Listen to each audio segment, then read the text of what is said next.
റൊട്ടിയും മുട്ടയും ഒക്കെ യൂസ് ചെയ്തിട്ട് നമ്മൾ റൊട്ടി പഫ്സ് ഉണ്ടാക്കാറുണ്ടല്ലോ സാൻഡ്വിച്ച് മേക്കർ ഉപയോഗിച്ചിട്ട്. അപ്പോൾ അതേ ഇൻഗ്രീഡിയൻസ് വെച്ചിട്ട് തന്നെ ഉണ്ടാക്കുന്ന ഒരു പഫ്സ് പോളയാണിത്. അപ്പോൾ ടേസ്റ്റൊക്കെ ഏകദേശം അതുപോലെ തന്നെയാണ്, പക്ഷെ ഉണ്ടാക്കാൻ നമുക്ക് നല്ല എളുപ്പമാണ്. സാൻഡ്വിച്ച് മേക്കറിൽ റൊട്ടി പഫ്സ് ഉണ്ടാക്കുന്ന ജോലി പോലും ഇല്ല, അത്ര ഈസി ആയിട്ട് ഇത് ഉണ്ടാക്കാം. അപ്പോൾ വളരെ ടേസ്റ്റി ആയിട്ടുള്ള ഈ പഫ്സ് പോള എങ്ങനെയാണ് റെഡിയാക്കുന്നതെന്ന് നോക്കാം. പഫ്സിന് വേണ്ടി ഞാൻ 4 മുട്ട പുഴുങ്ങി തൊലിയൊക്കെ കളഞ്ഞ് വെച്ചിട്ടുണ്ട്. അപ്പോൾ ഇനി നമുക്ക് ഉള്ളി മസാല റെഡിയാക്കണം. അതിന് വേണ്ടിയിട്ടൊരു പാത്രം അടുപ്പത്ത് വെച്ചിട്ടുണ്ട്. ഈ പാത്രം നന്നായിട്ട് ചൂടായി വരുന്ന സമയത്ത് ഇതിലേക്ക് 1.5 ടേബിൾ സ്പൂൺ ഓയിൽ ഒഴിച്ചു കൊടുക്കാം. ഞാനിവിടെ വെളിച്ചെണ്ണയാണ് ഒഴിച്ചിട്ടുള്ളത്.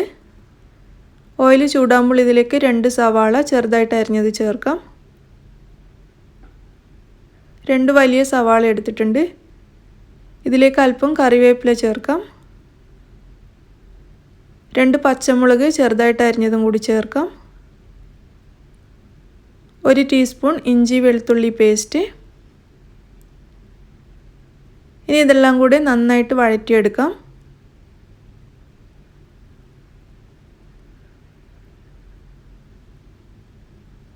ഇതിലേക്ക് ആവശ്യത്തിനുള്ള ഉപ്പ് ചേർക്കാം.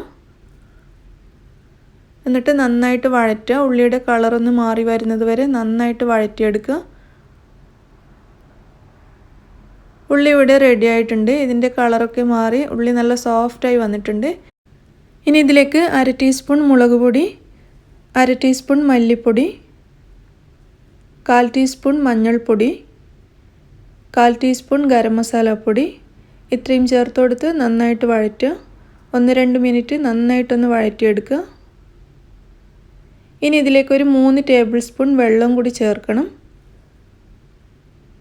3 ടേബിൾ സ്പൂൺ വെള്ളം ചേർത്തിട്ടുണ്ട്. വെള്ളം ചേർത്ത് നന്നായിട്ടൊന്ന് മിക്സ് ചെയ്തെടുക്കാം. അതിനുശേഷം നമുക്കിതിവിടെ അടച്ചു വെച്ച് ചെറിയ തീയിൽ ഒരു 5 മിനിറ്റ് വേവിച്ചെടുക്കണം. 5 മിനിറ്റ് ഇവിടെ അടച്ചു വെച്ച് ചെറിയ തീയിൽ വേവിച്ചെടുക്കാം. ഈ മസാല നമ്മൾ ബേക്കറിയിൽ നിന്നും വാങ്ങിക്കുന്ന പഫ്സിൻ്റെ അതേ ടേസ്റ്റുള്ള മസാല തന്നെയാണ്. നിങ്ങൾ എന്തായാലും ഒന്ന് ട്രൈ ചെയ്ത് നോക്കൂ. അതേ രുചി തന്നെ നമുക്ക് കിട്ടും. 5 മിനിറ്റിന് ശേഷം നമുക്കിത് തുറന്ന് ഒന്നുകൂടി നന്നായിട്ട് ഇളക്കി കൊടുക്കാം. ഇനി ഇതിലേക്ക് അല്പം മല്ലിയിലയും കൂടി ചേർത്ത് കൊടുക്കാം. എന്നിട്ടൊന്ന് നന്നായിട്ട് മിക്സ് ചെയ്യാം.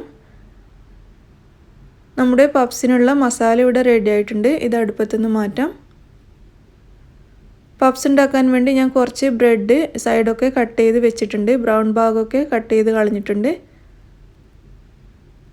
3 മുട്ട ഒരു ബൗളിലേക്ക് എടുത്തിട്ടുണ്ട്.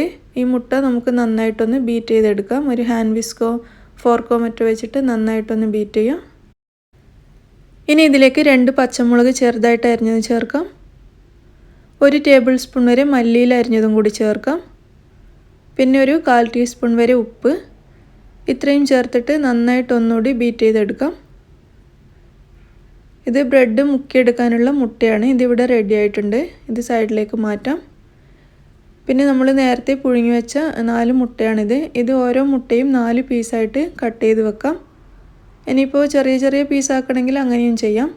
മുട്ട മുഴുവനും ഇവിടെ ചെറിയ ചെറിയ കഷ്ണങ്ങളാക്കി വെച്ചിട്ടുണ്ട്. അപ്പോൾ ഇനി നമുക്ക് പോള ഉണ്ടാക്കാനുള്ള നോൺ സ്റ്റിക്ക് പാത്രം എടുക്കുക. അതല്ലെങ്കിൽ പ്രഷർ കുക്കറിലും ഉണ്ടാക്കാം. ഞാനിവിടെ ഒരു സോസ് പാനാണ് എടുത്തിട്ടുള്ളത്. അപ്പോൾ ഇതിലേക്ക് 1 ടീസ്പൂൺ നെയ്യ് ഒഴിച്ചിട്ട് എല്ലാ ഭാഗത്തും ഇതുപോലെ ഒന്ന് പുരട്ടി കൊടുക്കുക. അതിനുശേഷം നമ്മൾ ബീറ്റ് ചെയ്ത മുട്ടയിലേക്ക് ഓരോ ബ്രെഡും എടുത്ത് ഇതുപോലെ മുക്കിയെടുക്കുക. എന്നിട്ട് നമ്മൾ നെയ്യ് പുരട്ടി വെച്ച പാത്രത്തിലേക്ക് ബ്രെഡ് നിരത്തി കൊടുക്കാം.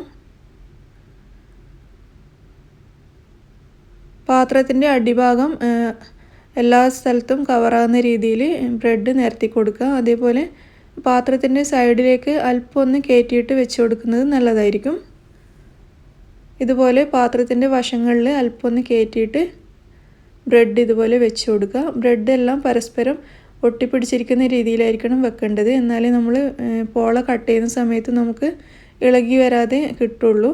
അപ്പോൾ ഇതുപോലെ ബ്രെഡ് മുഴുവനും പരസ്പരം ഒട്ടി നിൽക്കുന്ന രീതിയിൽ നിരത്തി കൊടുക്കുക. പിന്നെ വശങ്ങളിലൊക്കെ ചെറിയ പീസ് ബ്രെഡ് മതിയെന്നുണ്ടെങ്കിൽ ബ്രെഡ് പീസാക്കിയിട്ട് ഇതുപോലെ വെച്ച് കൊടുക്കുക. മുട്ടയിൽ മുക്കുന്നതുകൊണ്ട് തന്നെ നന്നായിട്ട് ഒട്ടി നിന്നോളും. ഇനി ഇതിൻ്റെ മുകളിലേക്ക് നമ്മൾ റെഡിയാക്കിയ മസാല മുഴുവനും വെച്ച് കൊടുക്കാം. മുഴുവൻ മസാലയും വെക്കുന്നുണ്ട്. എല്ലാ ഭാഗത്തും ഒരുപോലെ നിരത്തിയതിന് ശേഷം നമ്മൾ നേരത്തെ കട്ട് ചെയ്ത് വെച്ച മുട്ടയും ഇതിൻ്റെ മുകളിലേക്ക് നിരത്തി കൊടുക്കാം. മുട്ട നിങ്ങൾക്ക് ഇത്രയും കൂടുതൽ വേണ്ടാന്നുണ്ടെങ്കിൽ 2 അല്ലെങ്കിൽ 3 മുട്ട മാത്രം പുഴുങ്ങിയാൽ മതിയാവും. ഇതിപ്പോൾ ഞാൻ നിറയെ മുട്ട വെക്കുന്നുണ്ട്. അപ്പോൾ ഇത്രയധികം വേണ്ടാന്നുള്ളവർക്ക് മുട്ടയുടെ എണ്ണം കുറക്കാം. ഇതുപോലെ എല്ലാ ഭാഗത്തും ഒരുപോലെ നിരത്തി കൊടുക്കാം.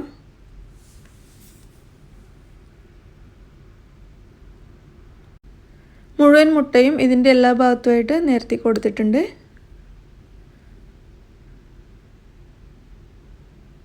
ഇനി നമുക്ക് ഇതിൻ്റെ മുകളിലും നേരത്തെ ചെയ്തതുപോലെ തന്നെ ബ്രെഡ് വെച്ചിട്ട് നന്നായിട്ട് കവർ ചെയ്തെടുക്കുക.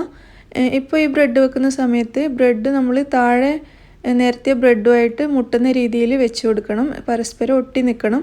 നമ്മൾ താഴെ നേരത്തെ ബ്രെഡും മുകളിൽ വെക്കുന്ന ബ്രെഡും കൂടി വശങ്ങളിൽ ഇതുപോലെ ഒട്ടി നിൽക്കുന്ന രീതിയിൽ വെച്ച് കൊടുക്കുക.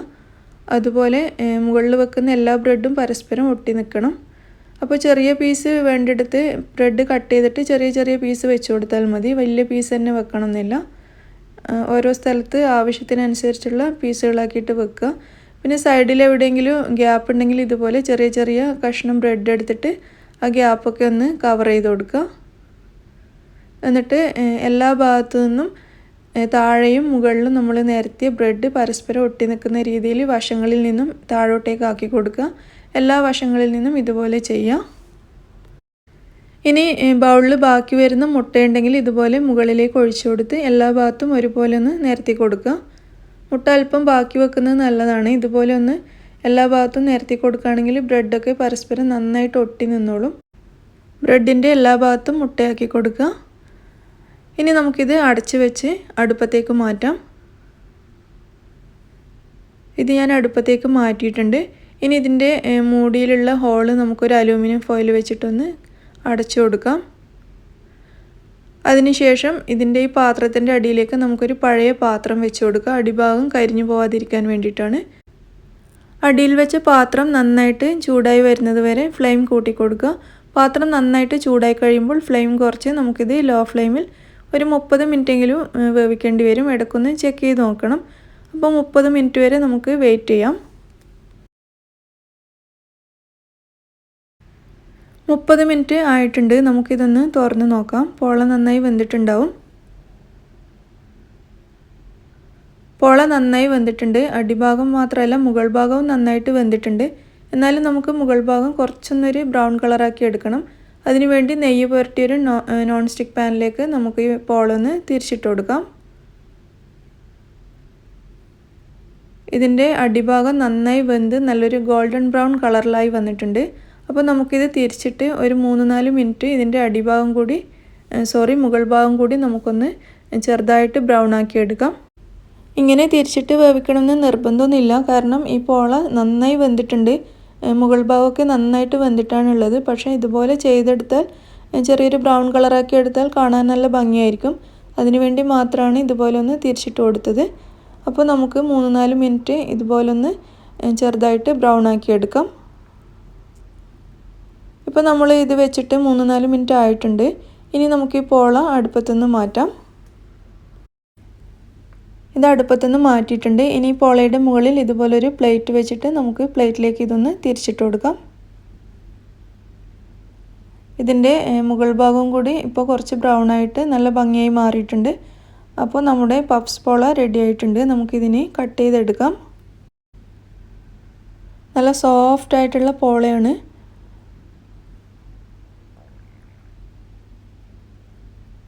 നിറയെ മുട്ടയൊക്കെ വെച്ചതുകൊണ്ട് നല്ല ടേസ്റ്റാണ് ഇത് കഴിക്കാൻ. അതുപോലെ നമ്മളിതിൽ വെച്ചിരിക്കുന്ന ഫില്ലിംഗ്, അതായത് സവാളയുടെ ഫില്ലിംഗ് നല്ല ടേസ്റ്റാണ്. നമ്മൾ ബേക്കറിയിൽ നിന്ന് വാങ്ങിക്കുന്ന പഫ്സിൻ്റെ ഉള്ളിലുള്ള അതേ ഫില്ലിങ്ങിൻ്റെ ഒരു ടേസ്റ്റാണ്. അപ്പോൾ നമുക്ക് സാൻഡ്വിച്ച് മേക്കറിൽ റൊട്ടി പഫ്സ് ഉണ്ടാക്കുന്നതിനേക്കാളും എളുപ്പമാണ് ഇതുപോലെ പോള ഉണ്ടാക്കാൻ. കാരണം നമുക്കിത് നോൺ സ്റ്റിക്ക് പാത്രത്തിലോ പ്രഷർ കുക്കറിലോ വെച്ച് കൊടുത്തു കഴിഞ്ഞാൽ പിന്നെ അത് നോക്കിയിരിക്കേണ്ട ആവശ്യമൊന്നുമില്ല. ഒരു അരമണിക്കൂറൊക്കെ കഴിഞ്ഞിട്ടൊന്ന് ചെക്ക് ചെയ്താൽ മതി.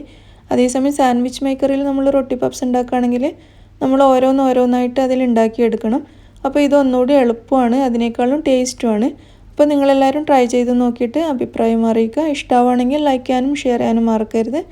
അതുപോലെ ഞാൻ എപ്പോഴും പറയുന്നത് പോലെ തന്നെ നിങ്ങൾ എൻ്റെ ചാനൽ ഇതുവരെയും സബ്സ്ക്രൈബ് ചെയ്യാത്തവരാണെങ്കിൽ പ്ലീസ് സബ്സ്ക്രൈബ് ചെയ്യുക. താങ്ക്